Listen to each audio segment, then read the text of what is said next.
Yo, what is up, guys? Welcome to the video. I hope everybody's night is going great. The Overwatch League just ended. We've had some pretty important matches that we need to cover real quick. Seoul Dynasty, Houston Outlaws, and then after we're going to go in depth in the standings and see, can the Houston Outlaws still make it? Can Seoul Dynasty make it? If so, how do they do it? And if not, are they completely screwed? We're going to find out in this video today. Also, guys, I am doing another Overwatch League jersey giveaway, so if you didn't win last time, you might be able to win this time. The link is down below, gleam.io. To enter, all you have to do is click the link and follow the instructions on the page. Very simple. If you're new around here, do not forget to subscribe to my channel, like this video, and let's go ahead and hop into it. Alright, to begin this video off, let's go ahead and take a look at the overall standings real quick and kind of break them down. So, as usual, New York Excelsior sitting at number 1. They have secured the number 1 seed. Under them, we have the London Spitfire sitting at number 2. Now, these guys were just at number 3, but after their win over Seoul Dynasty tonight, they bumped down the LA Valiant to 3.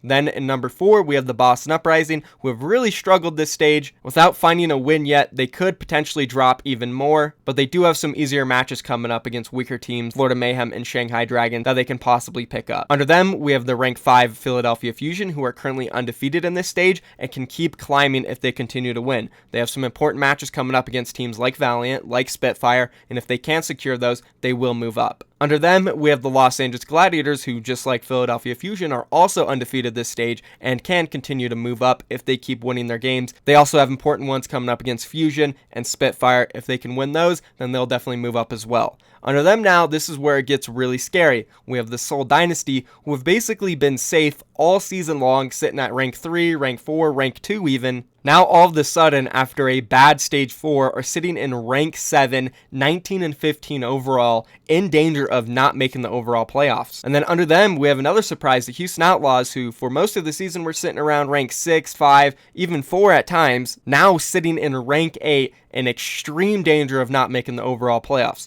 Now, we're going to specifically cover these two teams tonight, but first, let's go ahead and catch up a little bit on some of the matches. We've had a few that really didn't mean too much, like LA Valiant, Boston Uprising. We won't talk much about that. It was very close. Went all the way to game 5. Boston Uprising almost got the reverse sweep off, but they didn't. LA Valiant, they won that to move themselves up over the Boston Uprising in the standings. Then after that one, it was an important one for the Seoul Dynasty. Even though they're going up against New York Excelsior, they still need to win. It was somewhat close despite the 4-0 scoreline. Seoul Dynasty was able to pick up some team fights here and there. Miro was back in the lineup. Jae-Hong was back on the support role. And honestly, I really don't know what they're trying to do. All this changing.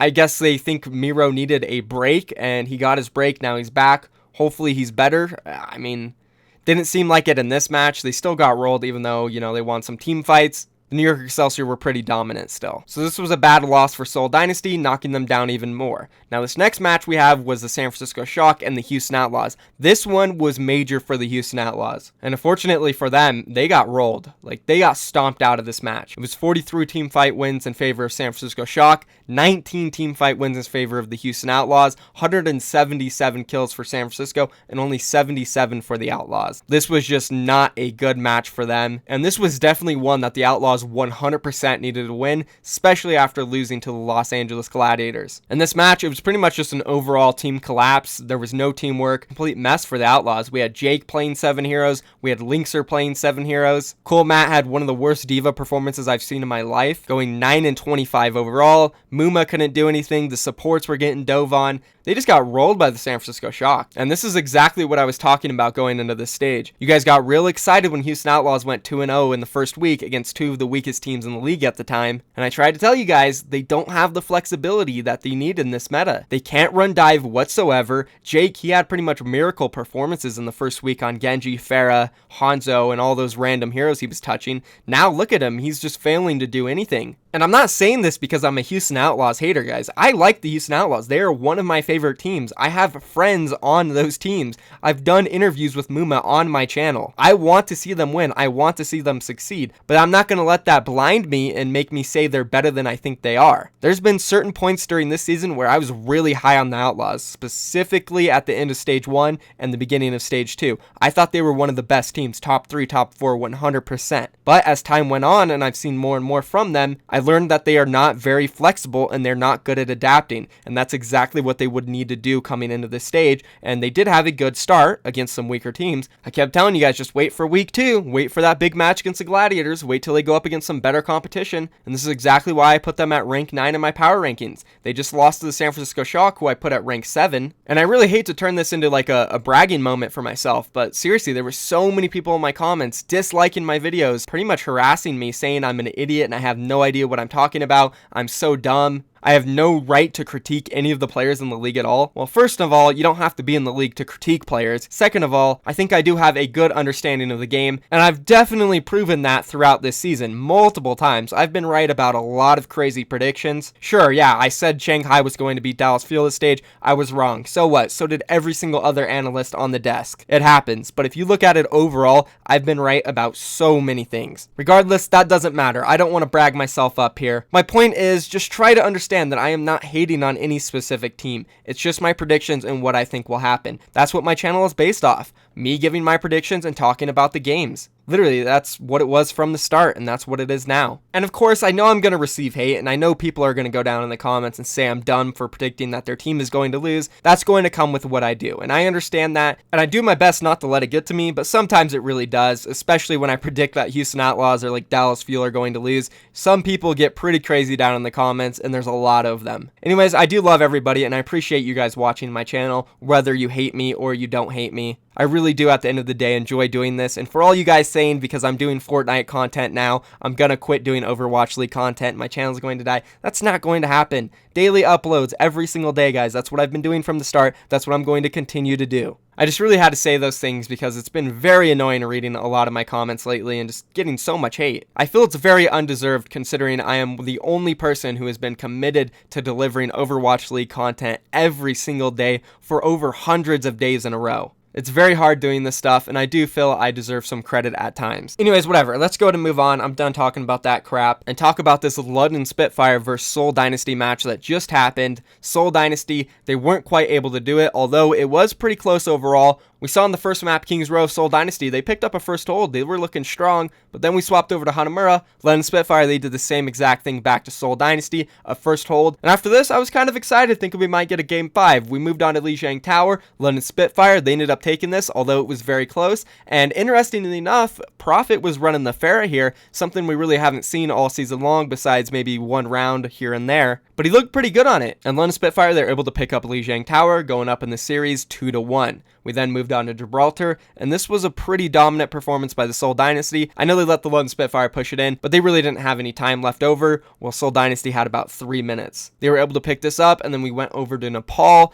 game 5. First round wasn't really close. London Spitfire, they dominated. They ran a unique comp. They had the Widowmaker on top and then the Pharah on the side behind, forcing the Reinhardt to turn one way. And then that forced Seoul Dynasty to mirror comps, and they just couldn't retake it on Village. They lost that round. Then we went on to Shrine, and it looked like London Spitfire was going to completely dominate it. They ticked all the way up to 99%, but out of nowhere, Seoul Dynasty, they did get a retake off. Munchkin swapped over to the Tracer. He was looking real good. Fleta was on the Pharah, and they were making a strong comeback all the way up to 99%, but London Spitfire, they were able to come back in that very last fight. They came out clutch, and they won this 2-0 and overall 3-2 in the series. And this pretty much secures their playoff berth as long as they win 1 or 2 more, which they probably will because they have Shanghai coming up. And Birdring, he's back, boys, looking like a god in this match and the one against San Francisco Shock. Super excited about that because now, potentially, we can have a team contest the New York Excelsior. I hope so because I don't want to see a whitewash finals. I've been saying this for a while. Seriously, if New York just dominate and don't drop a map, it would be cool, but it won't be as fun and intense. Alright, so now that I've covered the really important games recently, let's go ahead and take a look at the standings and talk about who is going to make the playoffs and what chances they have. Starting off with the Houston Outlaws, these guys have the least chance of making it. They're currently sitting at 18-16, currently sitting 1 match behind Seoul Dynasty and 2 matches behind the LA Gladiators. Now this is really bad considering there's only 6 matches left in this stage. Now I'm going to go ahead and break it down mathematically. Since there's only 6 matches left, that means the Houston Outlaws, they would need to win 3 more matches than the LA Gladiators to put them above them in standings, and 2 more to tie it up and hope that they have more map wins overall to put them ahead. So if the Gladiators win 2 matches, Outlaws need to win 5. If the Gladiators win 3, Outlaws need to win 6. Yeah, that's right. They would have to go 6-0 to jump over the LA Gladiators, and that's if the Gladiators lose 3 of their games. At best case scenario for the Outlaws, Los Angeles Gladiators go like 1-5, and then the Outlaws would only need to go 4-2. So let's go ahead and take a look at the Gladiators and Outlaws schedules then. Alright, so looking at the schedule for the Houston Outlaws, in this next week, they have the Shanghai Dragons and Florida Mayhem. It's fair to say they'll go 2-0, 100%. Moving on to week 4, then they take on the Dallas Fuel and the LA Valiant. I think it's fair to say they'll probably go 1-1 here. There is a chance they could go 2-0, but there is also a chance they'll go 0-2. Depending on how good the Dallas Fuel really is, which I don't think they're that good, I think Houston Outlaws will win this one. And then the LA Valiant, they're looking pretty strong so far, 4-0 currently. I think they'll win that matchup. So this puts the Houston Outlaws at 3-1 going into week 5. Now this is where it gets tough for them because they have the Philadelphia Fusion and New York Excelsior. Now Philadelphia Fusion, they haven't lost to the Houston Outlaws at all this season. Every single time they've played, Houston Outlaws lose 2-3. Yes, it's very close, so that does mean Houston Outlaws do have a slight chance, but more than likely Philadelphia should win this. Then moving on to New York Excelsior, again, Houston Outlaws have not beat New York. They haven't even really come close to it, so they're going to lose this matchup, putting them either at 3-3 or 4-2 overall, depending on how they do in this matchup and depending on how they do in this matchup. So I'd say best case scenario is that they go 4-2, and worst case scenario is that they go 3-3 or 2-4. Now let's go ahead and take a look at the Los Angeles Gladiators schedule. Coming up in week 3, they have the Valiant and they have the Fusion. They have beat and lost to both these teams during the season, so it's fair to say they'll probably go 1-1, possibly 2-0, and possibly 0-2. I'd give them the win over Valiant, and I'd give them a loss over the Fusion. So moving on to week 4, they're probably 1-1. Going up against the New York Excelsior, they're going to lose this one. They haven't beat them all season, putting them at 1-2. And then going up against the London Spitfire, depending on which London Spitfire show up, Gladiators will probably win this one, putting them at 2-2. Then moving on to week 5, it gets a little bit easier for them. They're going to beat the Shanghai Dragons, putting them at 3-2. And then they'll either win or lose against Seoul Dynasty, going 4-2 or 3-3. So I think best case scenario for Gladiators is they go 4-2. Worst case scenario is they go 3-3. This is not enough for the Houston Outlaws to jump above them. With the Outlaws' best case scenario probably going 4-2, that would put them overall at 22-18. That means they would need the Los Angeles Gladiators to go 1-5 to be ahead of them, or 2-4 to tie on match score, and then it would come down to maps, where Gladiators currently have a 4-map advantage. So it's very, very shaky for the Houston Outlaws right now. They need to win every single game, and they need to hope that the Gladiators lose some, or else they're done. And I think they need a miracle, to be honest with you guys. So now that we've covered the Outlaws, let's go ahead and talk about Seoul Dynasty now. They're in a little bit better of a position considering they're only 1 game down. It's still going to be a little hard for them, but they do have a much easier schedule coming up than either the Outlaws or the Gladiators. Let's go ahead and find them. Seoul Dynasty. Going up in week 3, they have the Shanghai Dragons and Florida Mayhem. That's a 2-0 for the Seoul Dynasty, 100%. Moving on to week 4, they then have the Boston Uprising, who have been struggling very hard this stage. They haven't won a match yet. They lost to Dallas Fuel. They've lost to everybody. So Seoul Dynasty probably going to win this, maybe not, but I'd say they will. They're 3-0. Then they have the Philadelphia Fusion, which they'll more than likely lose this, putting them at 3-1. Moving on to week 5, they have the Dallas Fuel. This might be a toss-up depending on how good the Dallas Fuel is this stage, but I do think Seoul Dynasty will probably win it, putting them at 4-1. So they're going into this last matchup against the LA Gladiators, more than likely sitting at 4-1, maybe 3-2 at worst. And if the LA Gladiators come into this match at 3-2 and Seoul Dynasty come into this match at 4-1, this match will decide who moves on 100%. Because looking at the standings, if Seoul Dynasty are 4-1, that means they're going to be 23-16. If LA Gladiators come into this matchup 3-2, they're going to be 23-16. The winner will literally move on. And this is very likely, guys. This is a scenario that could happen. Because once again, Seoul Dynasty, they're probably going to beat Shanghai. They're probably going to beat Florida. They're probably going to beat Boston. They'll probably lose to Philly, but they'll probably beat Dallas. That's 4-1, guys. Very likely. It's more likely that they'll be 4-1 than not. Then looking at the Gladiators, probably going to go 1-1 here. Probably going to go 1-1 here as well. And then probably going to win this. So that puts them at 3-2, guys. Now, it's not as set in stone that the LA Gladiators will be 3-2. They potentially could be 4-1 as well. They have the Valiant, they have the Fusion. They could go 1-1 here, but they can also go 2-2. Same with here. They can go 1-1, but they can go 2-0. Same here. They'll probably go 1-1, could go 0-2. Moving on here, they'll win this one. Going into this match, they're either going to be 3-2 or 4-1, 100%. And if they go 4-1 and Seoul Dynasty goes 4-1, that means the LA Gladiators will be one match up ahead of the Seoul Dynasty in that very last match. And then that means Seoul Dynasty would have to beat the Gladiators and then have a better map score than them. But the good thing is Seoul Dynasty has a much weaker schedule, so they can probably rake up some good map scores. Well, the Gladiators, they're going up against tough opponents. I see a lot of game 5s, so their map score might not go up much. So it is very possible that Seoul Dynasty can still make it. The LA Gladiators are definitely in danger. I would still say they're favored because they are up a match and they do look like the better team at this moment. But there's always a chance that Seoul Dynasty could be a much better team come week 5. And considering they have an easier schedule coming up, they could definitely rack some confidence up. And yeah, we'll just have to see what happens, guys. So that's the breakdown for the standings and who I think is going to make it. And that's pretty much it for this video. If you guys enjoyed it, be sure to drop a like, subscribe to my channel, enter the giveaway, guys. You don't want to miss out. I'm giving away Overwatch League jerseys once again. It's super easy to enter. Just click the link. And yeah, that's it for this video. I'm going to go ahead and play my live reaction. I basically kind of shoutcasted / analyzed Game 5 on Nepal between Seoul Dynasty and London Spitfire. So if you guys are interested in watching that, I'm just going to go ahead and play it out now. London needs this. Seoul needs this. Really close in the standings right now. Very well could determine which team potentially drops out. Gonna see Profit on the Farah here. He played it on Li Shang Tower. Looked pretty good. Tanks coming out from Seoul Dynasty. Profit, huge kill at the beginning. Got Birdring on the Widowmaker. That's pretty interesting. So if he can find angles on this map with the Widowmaker, it's actually really productive.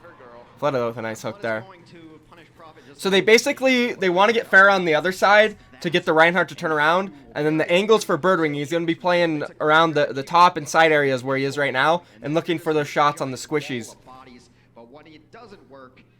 So, and if the Ryan doesn't turn around, then Farah, Profit's going to get all those kills, just like you got that entry there on the Moira. So that's basically the strategy right now. Ooh. And we are going to see Seoul Dynasty swap off of those tanks. Mirror comping it here now. Fleta on the Farah, Munchkin on the Widow. Very interesting. We don't see Munchkin on Widow much. Usually it's Fleta. But I guess Farah is not in his hero pool. So, London Spitfire forcing the meta here. Very interesting considering they've never really ran Farah outside of this match. Besides when they had Hurag, but mainly for these players. Oh, Birdring. Huge play here. Huge play here. Oh, Munchkin knows. That's smart. Might get the Farah? Almost. Dude, Birdring has been back. This match and the one against San Francisco Shock, Birdring is back. Exciting to see. Gonna get a touch, yeah. Also interesting seeing Kuki in on these last two maps. Jaehong back on the support. Seoul Dynasty's just all over the place, man. They might drop out of the playoffs if they lose this. It's gonna be between them and the Houston Outlaws, really. 72% Seoul needs to win the next fight or they are going to be down a stage. I don't even know what's optimal here for Seoul Dynasty coming out. Like, they've tried forcing their tanks on the point. They just got collapsed on and destroyed really fast. Maybe just come out grouped up from the top. I don't know. Yeah. As we're here. Profit. Gonna get... Oh, no. Wow. Munchkin couldn't get the one clip off. Recall out. That's huge. And now tanks are just going to get melted again on the point. Munchkin's got no recall. Wow. This round's going over to London. 100%. I don't know. It's so weird to retake the point with this comp. Like, the tanks are just going to get melted on the point alone. Zumba does have an ult there, which helps, but... Oh, second late. He will get the remech, though. Now this is getting close.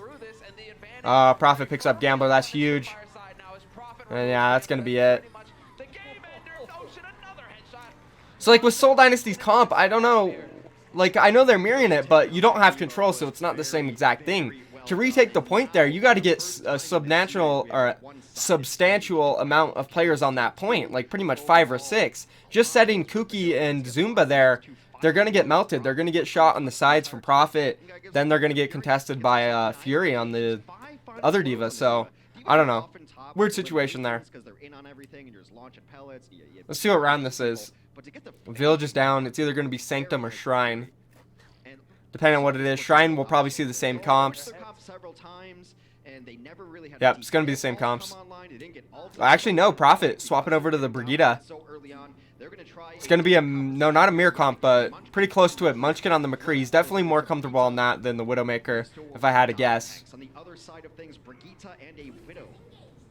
Let's see it now. This is a big round here. Flood's going to have to show up here. Usually it's Munchkin on the Brigida as well, so. Ooh, nice shots coming out from Birdring early on. That's the thing. When you run these Bridget comps, there's one DPS. And it's usually a Widowmaker. And you just basically have to carry. And nothing can really get on you. Unless you get like close range for the Winston and Diva to get on you. Can't do much to her. So it's free reign. You got to hit your shots. You're the carry. And we see Birdring picking up that early kill. On Gambler too. Yeah. And then we see the overextension there by Kuki. You can't really get on him against this comp unless he overextends. And Birdring definitely didn't overextend there. And now they're gonna, ooh, Birdring with another one. That's 3 kills for him this round. I'm telling you guys, he is back. And when he's back, London is scary. And that's pretty much what I want to see, man. Like, New York Excelsior has been untouchable. I just want to see a team as good as London from stage 1 be able to contest them again. Because that's the best Overwatch possible. Oh, and there it is. So, yeah, like I said, it's pretty much on to the Birdring, the Widowmaker carry. And I feel like they need to swap off of the McCree and get Fleta on the Widowmaker and put Munchkin back on to whatever. On the Bridget. Because Birdring's just got free reign here. Free reign, absolutely. Seoul Dynasty, yes, and there you go. You go for the switch, even with the Deadeye, it's not worth holding on to it. And actually, they're really going. Now for Seoul Dynasty, they either need to make a decision here. We need to LOS this Widowmaker, or we need to get on her. So it's all about their positioning. Coming out from the main, they're not going to be able to get on this Widowmaker. He's just going to back up. Zunba looking over here to poke Gesture out. And he's just going to back up. There it is. They're looking for the jump. He does have Primal Rage, so could be big. I think he's on the Mercy right now. Prophet does pick up Fleta, though. So there, Kuki not able to get much done. Probably should have committed to the boop there on Birdring.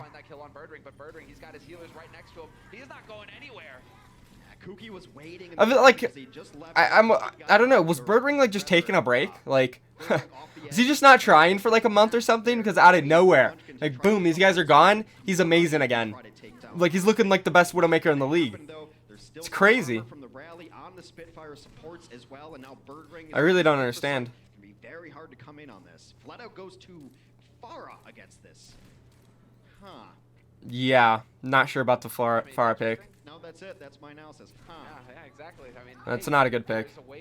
This is over. Widows, Farah, not a common one. Farah's almost dead already. Fleta really low. Gesture looking for it. He gets healed though. Gambler's low. He's done. He's done. Yep. Wow.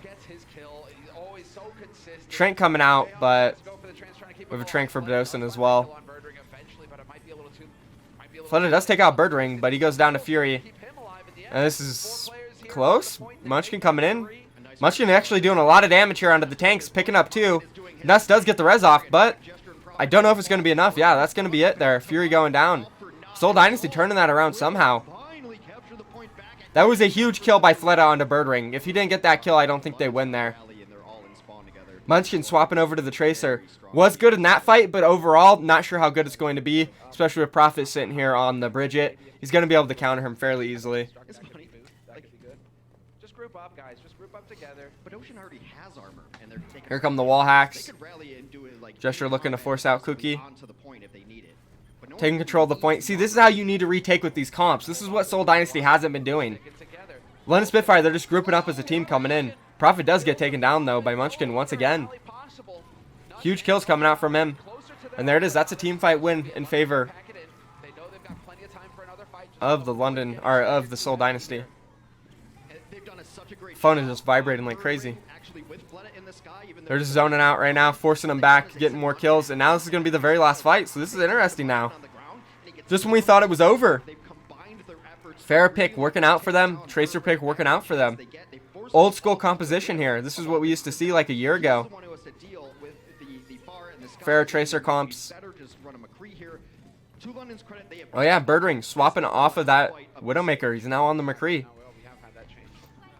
Oh my god, Munchkin popping off. Huge. Looking for the res there. Can he get off? Nuss does get the res off.